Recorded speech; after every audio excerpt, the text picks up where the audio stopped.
بالله من الشيطان الرجيم.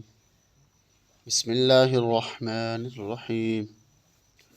واتبعوا ما تتلو الشياطين على ملك سليمان وما كفر سليمان ولكن الشياطين كفروا يعلمون الناس السحر وما أنزل على الملكين ببابل هاروت وماروت وما يعلمان من أحد حتى يقولا إنما نحن فتنة فلا تكفر فيتعلمون منهما ما يفرقون به بين المرء وزوجه وما هم بضارين به من أحد إلا بإذن الله ويتعلمون ما يضرهم ولا ينفعهم ولقد علموا لمن اشتراه ما له في الآخرة من خلاق وَلَبِئْسَ مَا شَرَوْا بِهِ أَنفُسَهُمْ لَوْ كَانُوا يَعْلَمُونَ۔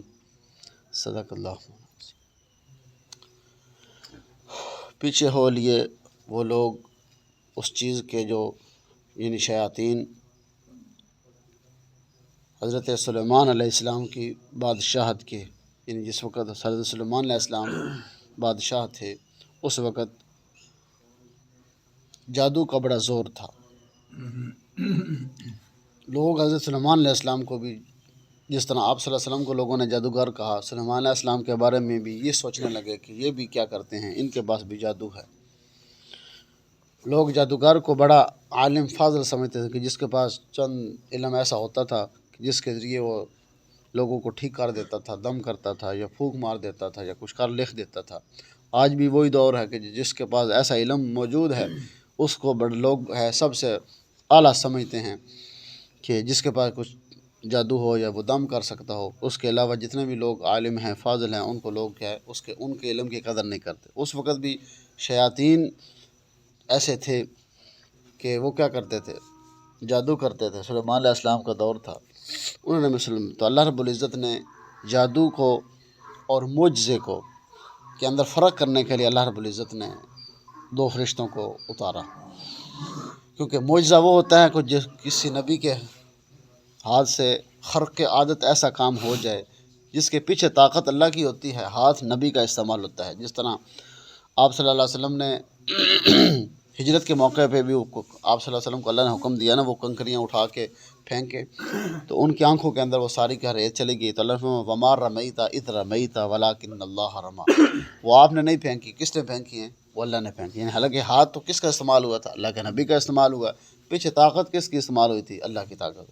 اسی طرح غزوہ حنین کے موقع پہ بھی آپ صلی اللہ علیہ وسلم نے وہ کنکریاں اٹھا کے ان کی طرف پھینکی، تو اس وقت بھی اللہ نے فرمایا وَمَا رَمَيْتَ إِذْ رَمَيْتَ وَلَٰكِنَّ اللَّهَ رَمَىٰ۔ اللہ نے حکم اللہ نے دیا تھا، یعنی وہ کنکریاں اللہ کے حکم سے ان کی آنکھوں تک پہنچ گئی۔ یعنی معجزہ وہ ہوتا ہے جو خرق عادت، یعنی عادتاً ایسا کام نہیں ہوتا، لیکن انبیاء علیہ السلام کے ہاتھ پہ اللہ ایسی چیز دکھا دیتا ہے کہ جس کے پیچھے طاقت اللہ کی اس طرح اولیاء اللہ ہے، ان کے ہاتھ پہ کرامات ہوتی ہیں کہ خرق عادت ایسی کام ہو جانا کسی ولی کے ہاتھ سے، اگر وہ سنت کا متبع سنت ہے، یعنی اتباع سنت ہے، یعنی آپ صلی اللہ علیہ وسلم کی مکمل تعلیمات پہ وہ عمل کر رہا ہے، اس کے بعد اس کے ہاتھ سے کوئی ایسی بات کا صادر ہو جانا جو عام انسانوں سے صادر نہیں ہوتی، اس کو کہتے ہیں کرامت۔ اور ایک بندہ متبع سنت نہیں ہے اور سنت کے خلاف کام کرتا ہے تو اس کے ہاتھ سے کسی ایسی چیز کا صادر ہو جانا اس کو ولی اللہ نہیں سمجھتے، اس کے پاس کیا ہوتا ہے؟ جادو ہوتا ہے۔ وہ جادو کے زور پہ ایسے کام کرتا ہے جو متبع سنت نہیں ہے، اور جو متبع سنت ہے وہ جو کام کر رہا ہے تو وہ اس کے ہاتھ سے کرامت ہے، اور معجزہ صرف اور صرف نبی کے ہاتھ سے صادر ہوتا ہے۔ اور دوسرا، اس وقت انہوں نے سلیمان، اللہ رب العزت نے معجزے اور جادو کے اندر فرق کرنے کے لیے اس وقت وَمَا كَفَرَ سُلَيْمَانُ وَلَٰكِنَّ الشَّيَاطِينَ كَفَرُوا، سلیمان علیہ السلام نے کوئی کفر نہیں کیا، یعنی انہوں نے جادو نہیں کیا، لیکن وَلَٰكِنَّ الشَّيَاطِينَ كَفَرُوا، اس وقت کے جو شیاطین تھے وہ کیا کرتے تھے؟ کفر کرتے تھے۔ يُعَلِّمُونَ النَّاسَ السِّحْرَ، لوگوں کو سحر سکھاتے تھے، جادو سکھاتے تھے لوگوں کو۔ اور اللہ رب العزت نے اس جادو اور معجزے کے اندر فرق کرنے کے لیے وَمَا أُنزِلَ عَلَى الْمَلَكَيْنِ بِبَابِلَ هَارُوتَ وَمَارُوتَ، تو ہم نے دو فرشتے بابل شہر کے اندر ہاروت اور ماروت نازل کیے، اتارے۔ ہاروت اور ماروت یہ کیا تھے؟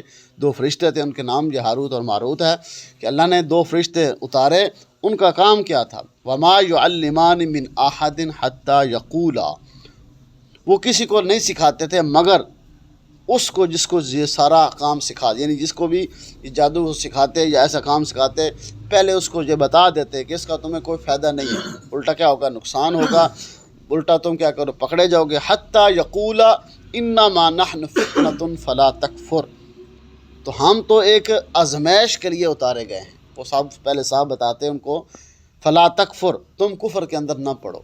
لوگ ان کے پاس آتے کہ ہمیں بھی یہ جادو سکھا دو، ہمارے بھی یہ کام نہیں ہو رہا ہے، تو وہ فرشتے پہلے ان کو کیا کہتے ہیں؟ ہم تو ایک آزمائش کے لیے اتارے گئے ہیں، ہم کوئی جادو سکھانے والے نہیں ہیں، تو یہ ہماری ایک آزمائش ہے، تم یہ کام کر کے کیا کرو گے؟ فلا تکفر، کفر میں پڑ جاؤ گے۔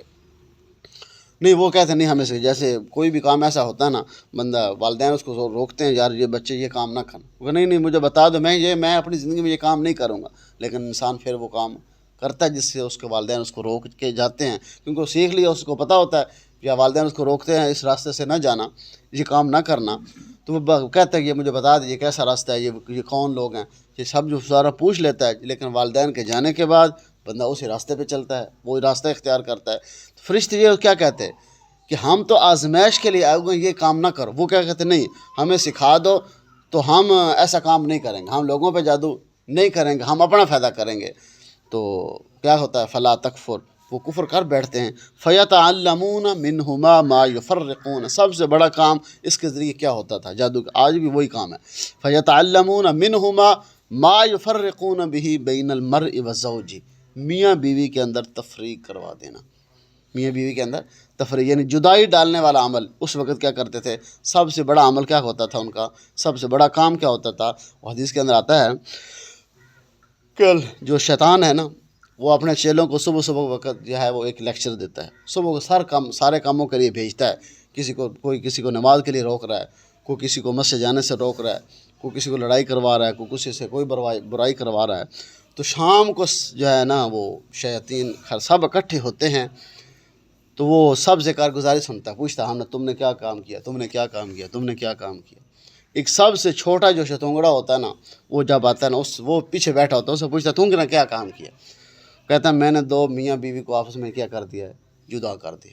اس کو وہ گود میں بٹھاتا ہے شیطان، اس کو چومتا ہے، اس کو گود میں بٹھتا ہے، کہتا ہے سب سے بڑا کام تو نے کیا ہے۔ یعنی یہ دو میاں بیوی کا صرف جدائی نہیں، یہ دو خاندانوں کی جدائی ہے، دو خاندان، جس نے کہتے ہیں نا، وہ ایک عورت پیر صاحب کے پاس گئی، کہتے ہیں میں نے اپنے خامند کو اپنی مٹھی کے اندر کرنا ہے، میری بات نہیں مانتا، میں کیا کروں؟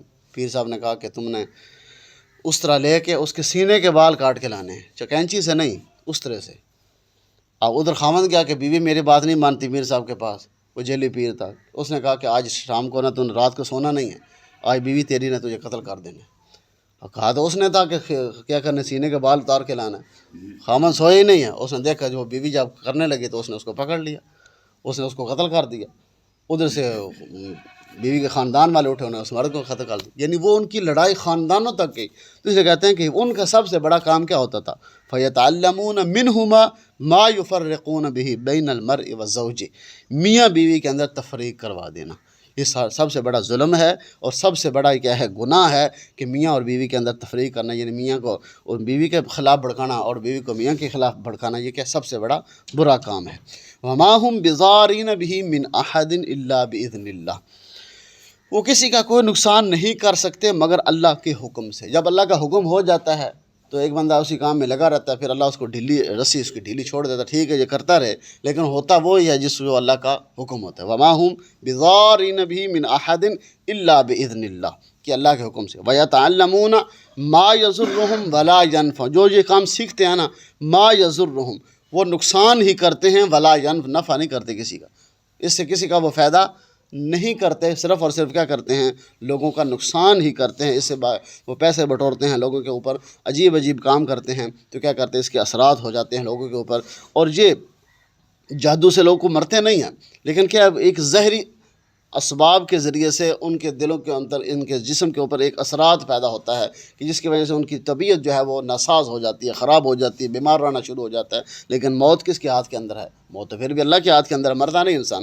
وَلَقَدْ عَلِمُوا لَمَنِ اشْتَرَىٰ، اللہ نے فرمایا کہ جانا ہے انہوں نے ان چیزوں کو، جنہوں نے خریدا اس چیز کو، یعنی جس نے اس کام کو سیکھ لیا، خرید لیا، پیسے دے کے خریدا، پیسے دے کر سمجھا یعنی جادو کو، ما لہ فی الآخرۃ من خلاق، آخرت کے اندر ان کا کوئی حصہ نہیں ہے۔ یعنی جو جادو کرتے ہیں یا کرواتے ہیں، جو جنہیں یہ پیسے دے کے کرواتے ہیں یا ویسے کراتے ہیں، جو سیکھتے ہیں جو سکھاتے ہیں، سب کے لیے ما لہ فی الآخرۃ من خلاق، آخرت کے اندر ان کو کوئی حصہ نہیں ہے، یعنی آخرت کے اندر وہ پکڑے جائیں گے۔ وَلَا بِئْسَ مَا شَرَوْا بِهِ أَنفُسَهُمْ، اور یہ برا سودا انہوں نے کیا کہ اپنی جان کو دے کے انہوں نے اس چیز کو خرید لیا، یعنی اپنی جان کو انہوں نے اس کے اندر فائدہ نہیں کیا، کہ ان کو پتہ بھی ہے قیامت کے دن ہمارے ساتھ کیا معاملہ ہوگا، لیکن اس کے باوجود کیا کیا، لوگوں پہ جادو کیا، جادو لوگوں سے سیکھا اور پیسے دے کے لوگوں کا نقصان کروایا۔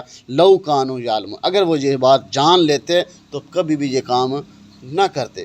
اب یہ کیا ہے، انبیاء علیہ الصلوۃ والسلام پہ جادو کا اثر ہوتا ہے یا نہیں، یہاں سے علماء نے ایک بحث چھیڑی ہے کہ آپ صلی اللہ علیہ وسلم پہ بھی جادو ہوا تو اللہ رب العزت نے آخری صورت نازل فرمائی کہ ہاں جس طرح انسان آپ صلی اللہ علیہ وسلم پہ یا انبیاء علیہ السلام کو تکلیف ہوتی تھی، حضرت ایوب علیہ السلام کو دیکھ لو کہ ان کے اوپر کتنا اللہ نے آزمائش ہوئی، اس طرح آپ صلی اللہ علیہ وسلم کے اوپر کیا ہے، آپ کے غزوہ احد میں دندان مبارک شہید ہو گئے، آپ صلی اللہ علیہ وسلم جب آخری وقت آپ بیمار ہوئے، تو اس لیے کہ جس طرح عام انسان کے اوپر یہ چیزیں اثر کرتی ہیں، اس طرح انبیاء علیہ الصلوۃ والسلام پہ بھی کیا کہتے ہیں یہ چیزیں اثر کرتی ہیں۔ تو اللہ رب العزت نے پھر سورۃ فلق اور سورۃ ناس نازل فرمائی، جس سے آپ صلی اللہ علیہ وسلم کا جو جادو کا جو اثر ہے وہ ختم ہوا۔ اس فرمایا کہ اس کام کے ذریعے جو ایک معجزہ اور جادو کے اندر اللہ نے فرق کرنے کے لیے دو فرشتوں کو ہاروت اور ماروت کو نازل کیا اور لوگوں کو دکھایا۔ اس وقت کیا ہے، جادو کا بڑا چرچا تھا، بڑا زور تھا۔ سلیمان علیہ السلام کو بھی لوگ کیا کرتے سمجھتے تھے کیا ہے یہ جادوگر ہیں، لیکن انہوں نے بھی کیا کیا تھا، آپ سلیمان علیہ السلام نے ملکہ بلقیس کا جو ہے وہ تخت جو ہے وہ ایک انسان کے ذریعے سے، ایک جب انہوں نے اس کو جنات کو کہا تھا نا، تو اس نے کہا کہ میں کیا کروں گا، میں کچھ ٹائم کے وقت کیا ہے اس کو لے آتا ہوں، لیکن آصف برقیہ جو اس کے پاس اللہ نے فرمایا اس کو ہم نے کتاب کا علم عطا فرما، اس وقت جو تورات کی آتی، تورات کا علم جو ہم نے عطا فرمایا تھا، اس نے آنکھ پھلکنے کی مقدار کے اندر کیا کیا، اس کو لا کے آپ سے حضرت سلیمان علیہ السلام کے سامنے رکھ دیا، فرمایا کہ اس سے بڑا علم اور کوئی نہیں ہے، لیکن یہ جادو کرتے ہیں لوگ، یہ ہاروت اور ماروت کے ذریعے ہم نے سب کو بتلا بھی دیا، یہ ایک فتنہ ہے اور ایک یہ آزمائش تھی، اور اس کے ذریعے جو بھی کام کرے گا اس کا آخرت کے اندر کوئی حصہ نہیں ہوگا۔ اللہ